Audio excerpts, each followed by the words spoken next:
Hey, what's good? Welcome to another Walking Bass Wednesday. If you are new to the channel, you know what to do, man. Hit that subscribe button, hit that bell notification, and give us a like if you like it, what's happening here on this channel. So this month we're talking about the jazz standard Take the A Train, and just a recap. Last week we did the second 4 bars. First week of the year we did the first 4 bars. Now we're moving on, so I'm just breaking it down bit by bit and giving you some walking bass patterns that you can just kind of plug and play. Also, if you want to get additional walking bass patterns, you want to go over to my site, tedtalksbass.com. Everything on there will cost you nothing but your email at the present time. So here's the deal. For me, getting the walking bass line thing and seeing the chart, being able to see the whole key, for me, my understanding opened up when I broke things down bit by bit, and that's what my attempt is with breaking it down like this. Last week we talked about the second 4 bars of Take the A Train. So as a matter of fact, I think by the time I post this video I should have a PDF available for download, probably on TED Talks Bass. So you want to get that from there. So here's the deal. Last week we looked at the 2-5-1 pattern. So we went from D minor 7 to G. Then we went C, A, D, G. Okay, now that brings us around to the top because that's the first ending. Now we're going to look at the second ending. The second ending, we're still going to have that D minor 7 followed by G7, the 2-5, right?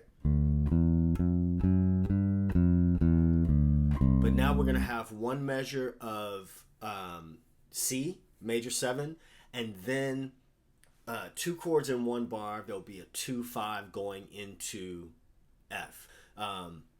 G minor 7, C7, that's going to bring us into 4 measures of F, okay?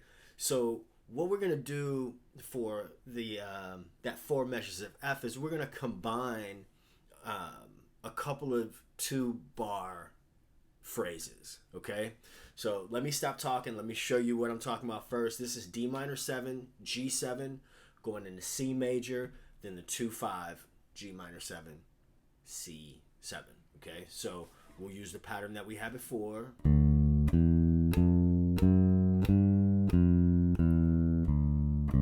Now we're going to walk up. We're going to do a 1 measure pattern to walk us up to G.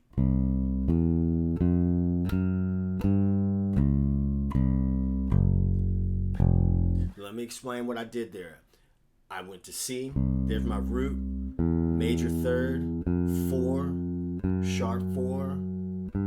Now I'm at that G. I'm at the root of that G7. Okay, that's the root of that chord. So I went. And then I did a chromatic approach from above the C. And then I did a chromatic approach above the F. Okay, so that's where we are right now. And then I'll talk about the 4 bars of F. So let me do that without putting the chromatic notes in, and so you could hear how it sounds. So C, G, and then we're at the top of that 4 bars of F. That's the B section, the top of the B section. So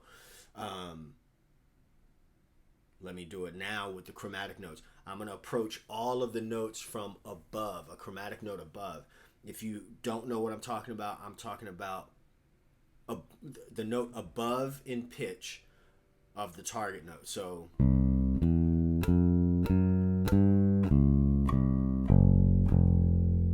now I'm going to do it from chromatic approaches from below each note, below in pitch. So meaning from that way. So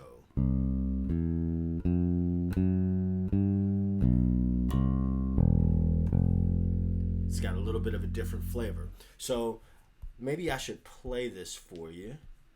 I'm going to play, so the form is A, A, B, A. Right now we're on the second A section, okay? But I'm going to play both of them for you a couple of times.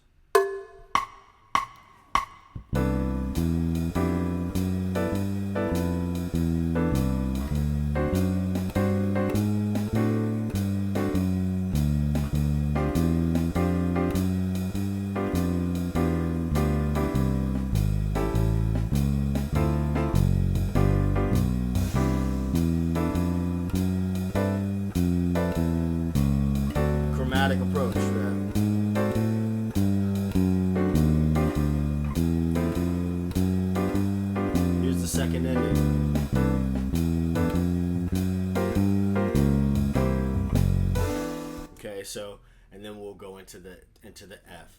I should have set it up to where it went straight to the F, but here's what we're gonna do. We started off this whole season, if you will, by doing a root, third, fourth, sharp 4, 5, walk down.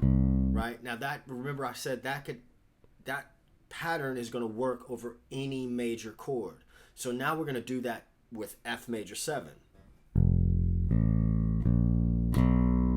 That's 2 bars. That's 2 bars already, right? 1, 2, 3, 4, 1. So on the first bar, our target, we start on the root. At the top of the second bar, we target the 5th. Okay, so it doesn't sound like we're going to the root every time, but this time we're going to go back to the root.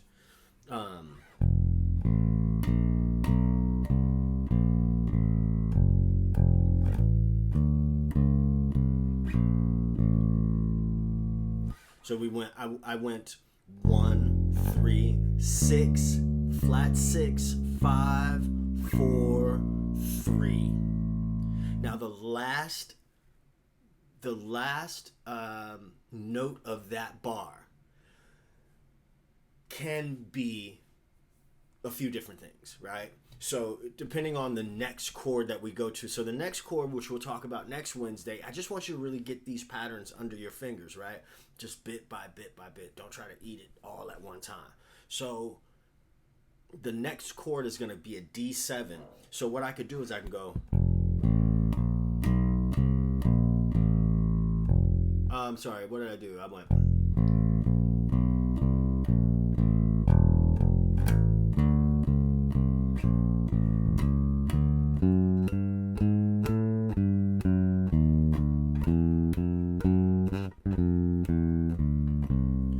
Okay, so I'm gonna get there. That's the D7, D minor 7 to G7, right?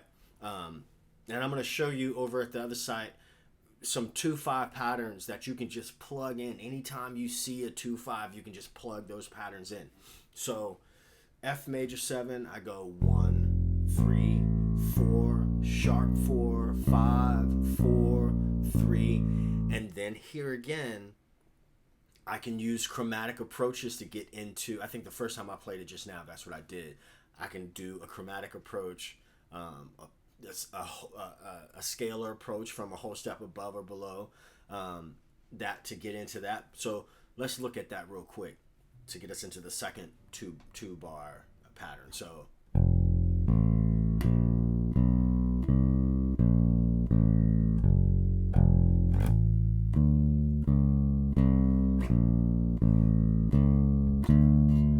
that's taking us into the next section. Okay, so and really you're already prepared for the next section, because the next section is D7 for 2 bars, which is that's a 2-5 pat. I'm sorry, a 2 bar walking pattern that you already have if you've been watching the videos, and then a 2-5-1 pattern that takes us into the A section again. So really, truth be told, you already have the whole tune, right? So let me play up until that point with the play along track. I'm gonna play A, B, A, right? I'll talk about the second A. The second A is a little bit different than the first one. Not by a ton, but just a tiny bit different. So let me just play this for you real quick.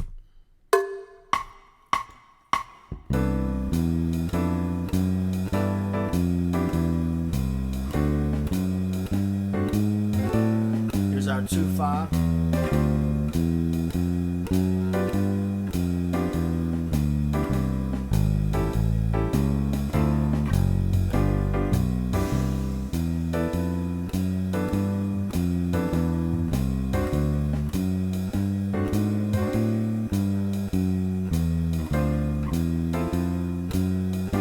second ending.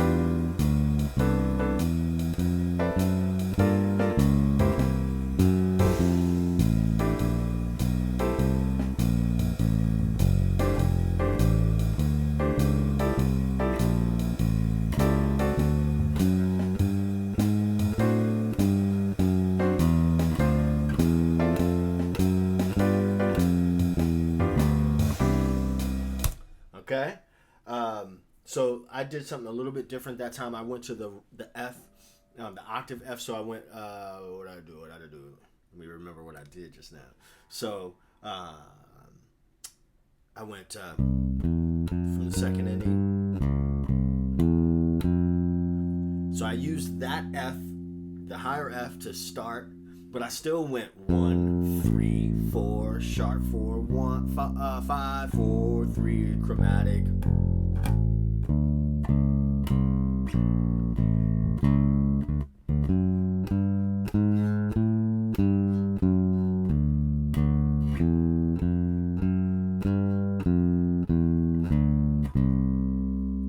So another like practice tip, which you may have seen before, is you could just play the arpeggios just to kind of get yourself familiar with the boxes. So let's say I did that. I only played the arpeggios 1, 3, 5, and 7 of each chord going ascending, right? So I'll go.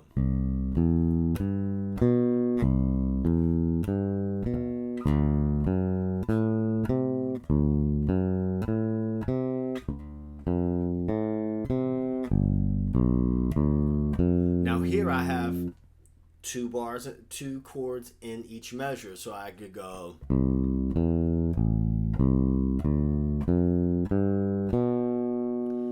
You dig? So those thirds and sevenths are the ones that give you the color of the chord. The fifths are ambiguous until it's like a minor 7 flat 5, but other than that, the fifth is usually ambiguous. It doesn't really tell you.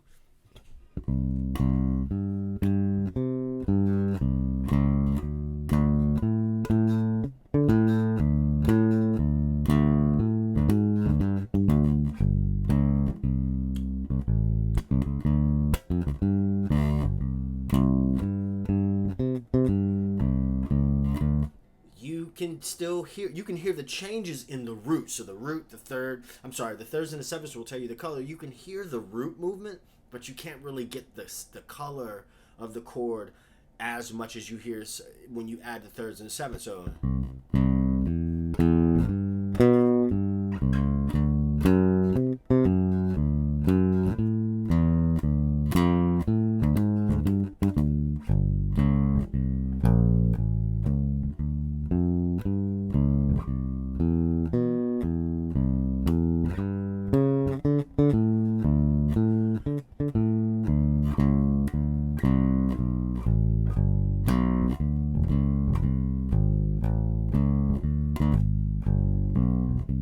now I know that's not patterns that I've showed you, but I'm kind of improvising using those boxes, using the same ideas, being able to see those patterns that I've already kind of practiced. You know what I'm saying?